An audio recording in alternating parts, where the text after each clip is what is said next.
One writer who always writes important things is Michael Walsh. And he has a brand new book, Against the Great Reset, 18 Theses Contra the New World Order, by 18 very important writers. Against the Great Reset. It is up at DennisPrager.com. Michael Walsh is a screenwriter, best-selling author, political commentator, former music critic for Time. You have no idea, folks, the amount of self-control I am engaging in by not just talking to him about classical music. It's very painful. I will tell him one thing, and then we will get into it. First of all, Michael, welcome to the show. Thank you, Dennis. It's really a pleasure to be back on with you. So I just want you to know my wife and I have a project. Wherever Bruckner's Fifth or Eighth are played, we fly there. Most recently, we flew to Chicago to hear the Chicago Symphony Orchestra play Bruckner's Eighth. How's that for dedication to music? Well, I'm just thrilled you've gotten off your hide and kick and finally found a good composer that you can listen to. So that's an enormous progress on your part, Dennis. Congratulations. I'm thrilled for you. That is painful. I'm sorry.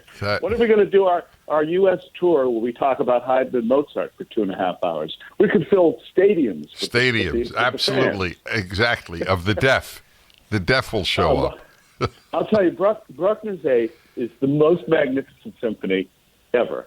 And it all comes together, just for the brief note on music here, it all comes together in the last 20 seconds of the piece, where he pulls everything together, transfigures it in a way Wagner could only dream about, and gives it to you when you go, I've been on a journey, and now I understand what it was all about. It's one of the great revelatory pieces of music in the literature. To hear it with the Chicago Symphony is to taste heaven. So now to your book, which is not about heaven. I'd like you to, this is really significant, I want you to explain as concisely as possible, I know you could do it at length and it's tougher concisely, what is the Great Reset? Real simple. It's exactly what I say it is, Dennis. It is a creature of the World Economic Forum, which is based in Geneva, Switzerland, but has an annual meeting in Davos, Switzerland, which culture fans will recognize as the site of Thomas Mann's great novel, The Magic Mountain. And there, the captains of industry and crowned heads, including the new King Charles III of England, get together to discuss how they're going to make the world a better place, minus people like you and me and all of your listeners. You will own nothing and be happy. That is their message. And while it's sometimes said, oh, it's a right-wing conspiracy, they're misrepresenting, I encourage everyone to go on the website of the WEF and look up the Great Reset, and everything you want to know about it is right there in their own words. It's horrifying. Is the Great Reset their term? Yes, it is. That's very important that people know that. Yeah, it's not something we just made up. There's a book by Klaus Schwab, who is the blonde villain who runs the World Economic Forum. He reminds me of Dr. Zell in Marathon Man, the guy that's torturing poor Dustin Hoffman in the dentist chair. Mm-hmm. This is his notion. He wrote a book with a colleague of his during the COVID panic, which was called COVID-19, The Great Reset. So they are using the COVID-19 beta test that they just ran on the entire world to see if we could give up our First Amendment freedoms, among other things. And it worked so well, they're ready to roll out the alpha version of it. It's very, very frightening. So you believe their final aim is that people own nothing, or were you exaggerating?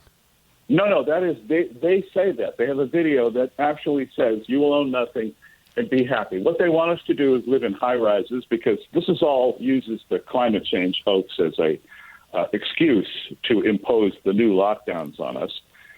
They think you should live in a high-rise building. You can't eat meat anymore because that, the cows damage the atmosphere. So you will eat bugs. If you haven't tasted insects lately, Dennis, you're in for a real treat with these people. You'll have an electric vehicle, maybe, but it will only go when they allow you to have electricity to run it, and most likely it will only go where they allow you to go. And they would also like to more or less have the population of the world because there's far, far too many people. And they need the planet to be a nice place for John Kerry to sail his yacht. So we're supposed to just, go quietly. So, but why will John Kerry be allowed to own a yacht if we're supposed to own nothing? Yeah, that's just for us. The nomenclatura, as we used to say back in the good old Soviet Union, they will have all the privileges that they have now. They fly into Davos on private jets, by the way, while they're fretting about climate change. So it's a giant exercise in hypocrisy, but it's a very dangerous one. And I was lucky enough to pull together, as you mentioned, some very, very distinguished writers from around the world, from Canada, from Britain, from Australia, from the United States, and ask each one of the, mostly men, we have one woman, Janice Fiamengo from British Columbia in Canada, but mostly men, to attack the concepts of the Great Reset from a different perspective. So we have the economic, we have the personal, we have the political, we have the professional. We have an end section, which I wrote the final essay called The Ineffable, which is about how totalitarian fascism, which is effectively what this is, how it negatively affects the arts and how the arts function under this form of government. Because I was there when I saw some of them, including in Russia during the late 80s. It's a very, very dangerous thing, and it comes, of course, presented as something that's good for us, and we should like it. But only if you're a sheep does the sheep pen look comforting. Well, that's of course the problem. Most people are sheep. I wrote in 2020, very early on, a column titled "Dress Rehearsal for a Police State." So that's exactly right, correct? Yeah, absolutely. I mean, you just lived through a police state for 2 years.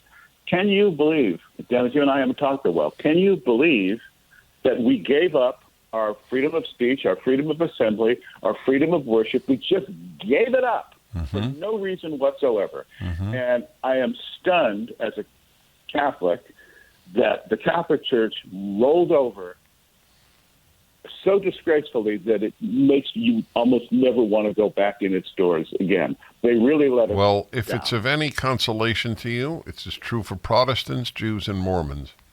Yeah, I was afraid of that.